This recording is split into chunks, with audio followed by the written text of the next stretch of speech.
नमस्कार मित्रांनो, मी काल माझ्या ब्लॉग मध्ये तुमचे स्वागत आहे। तर आता आमच्या घरामध्ये नवीन ब्लॉगर आलाय। आता याचे पण व्हिडिओ तुम्हाला बघायला भेटणार आहे।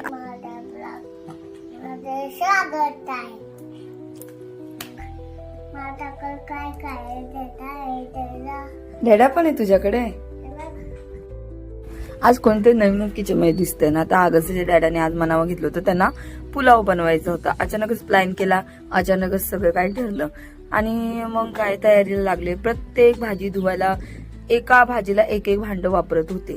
ते भांडे बघूनच बोलली काय खरं नाही, आता सगळं काम आवरायला मलाच लागते। कामाचं काय नाही पण करता येते, आनंद पण तितकाच होत होता मला। तोपर्यंत बोली चला काहीतरी मदत तर केलीच पाहिजे।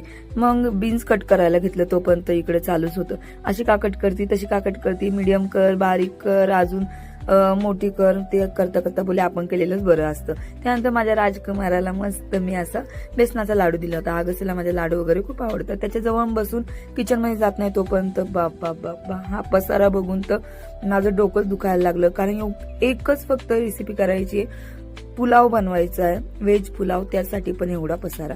मग नंतर काय मस्त फोडणी वगैरे टाकली, वास इतका छान येत होता काय सांगू। तसे अगस्टचे डॅडा खरंच जेवण खूप छान बनवतात। झटपट असा पुलाव पण तयार झाला। जेवायला बसलो तर बोली चला शेजवान चटणी पण घेऊया। शेजवान चटणी घेऊन तर पुलाव अजूनच टेस्टी लागत होता। तर आजचा ब्लॉग एवढाच होता। नक्की लाईक, शेअर आणि सबस्क्राईब करायला विसरू। बाय।